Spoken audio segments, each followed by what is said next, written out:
I think I've read Demon Slayer 15 times by now, including the fan book, and every time I've read it, more and more unanswered questions come to mind. And let me tell you, you won't believe what I found. For example, why didn't Muzan kill Tanjiro the first time they met? Supposedly, Muzan is afraid of the Hanafuda earrings Tanjiro wears because when he sees them on Tanjiro, it reminds him of the first Demon Slayer Yoriichi wearing the same earrings while nearly killing him and humiliating him in the process. But that theory makes no sense because even though Yoriichi invented the sun-breathing technique, which Muzan is afraid of, he made it his life mission to track down and kill young and unskilled sun-breathing users so he didn't have to worry about a new Yoriichi manifesting. Or at least so he could buy time until he could learn to counter the sun-breathing technique. Some may think he didn't want to draw too much attention to himself, but even if he was worried about killing Tanjiro in front of a crowd of people, he still would have been powerful enough to take out the entire crowd and eliminate all witnesses, or at least inject him with enough blood to melt him like he does the lady in the alley. To be fair though, it would have been disappointing if Tanjiro got turned into goo like this girl. Besides, he clearly didn't have a problem causing chaos since he turned a random guy into a demon right there in the crowd just to flex. Even though there are a lot of theories around this next one, no one is really sure why Nezuko doesn't speak even after achieving a high-tier regeneration factor comparable to an upper moon. Some fans think it's because when she became a demon, she lost all of her cognitive abilities, and the only way to regain them is by consuming human flesh. Because she didn't nibble on a single human while she was a demon, the loss became permanent. We know though that Nezuko is capable of speaking even as a demon. In the manga, after killing Hantegu, Tanjiro sees Nezuko standing in the sunlight and she gives him a hug and tells him she's happy and fine. Some people think she wears the bamboo muzzle and chooses not to speak because it's related to the vows of silence Buddhist monks take to strengthen their mind. And this is how she keeps the strength to resist the urge to snack on her friends. This doesn't completely make sense though, since she was already hypnotized to see all humans as friends and demons as enemies. Another thing that's never really explained is why only the upper rank 3 and above can regrow their heads after being beheaded. What's so special about them? Is it the amount of blood they got from Muzan, or it's the spot of number 1, 2, and 3? While other demons have managed to outsmart decapitation by beheading themselves before a demon slayer can, or by using illusions to disguise where their neck is, Tanjiro properly beheaded Akaza with the Nichiren sword. Despite this, Akaza managed to regrow his whole head. This guy hacked the whole system, and the only reason he was defeated is because he lost the will to keep fighting. Same goes for Kokushibo. It's a good thing too, because had he managed to wear out his enemies and without the beheading strategy, they probably would have been toast. Maybe the demons in the upper rank 3 and above are powerful enough they can regenerate quickly before they die? As far as we know up to this point, Muzan was supposed to be the only one powerful enough to have this ability. But who knows? Maybe Akaza and the rest just have some extra Muzan blood in them or something.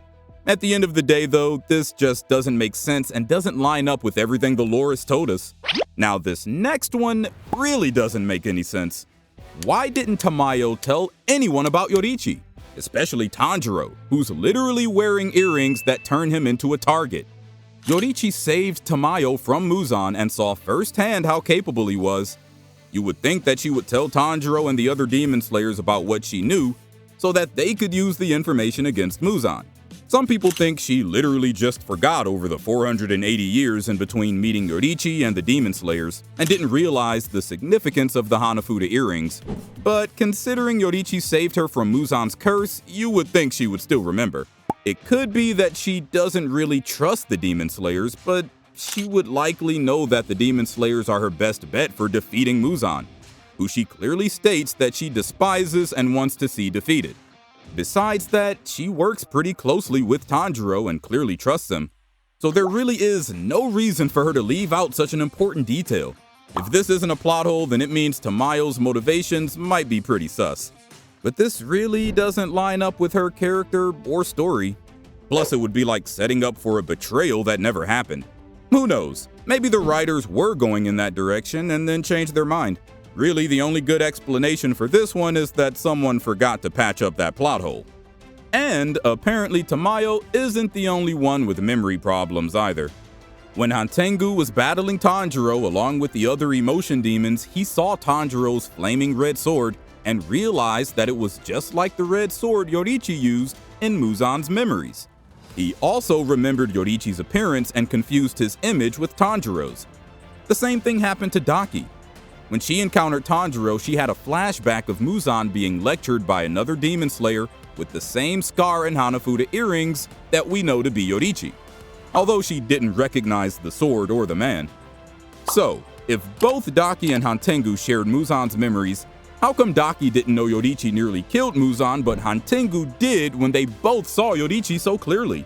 Daki even felt the fear that Muzan was feeling in that memory, as she says that the reason she's trembling is because the cells are acting out, not because she herself is scared.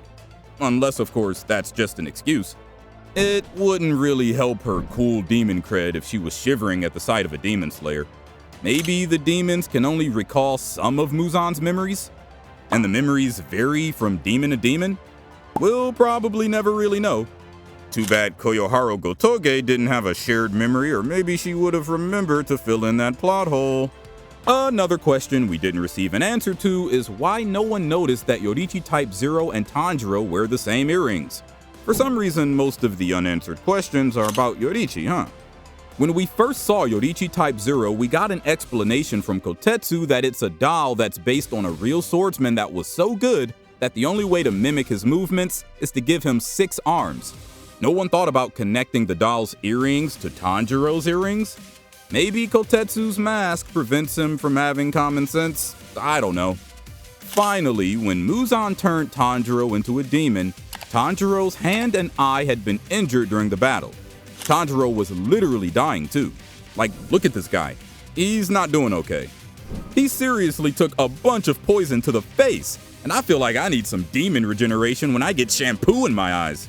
The process of getting turned into a demon healed him, so he got his hand and eye back. But after being turned back into his human form, he kept the hand and eye but lost use of both of them. He still had a hand and an eye, but he couldn't see out of it or move his arm below the elbow. Since all the demons died after Muzan was defeated, perhaps it could be that it was Muzan's cells that allowed Tanjiro to use his injured body parts. But Tanjiro was still living after Muzan's death, unlike the other demons, and the fact that he was the new Demon King implies that he had demon cells of his own. Besides, if that were the case, you would think his body parts would revert back to their injured form, but Tanjiro's eye looks normal and his hand is just wrinkled. There's no real explanation for why this happens.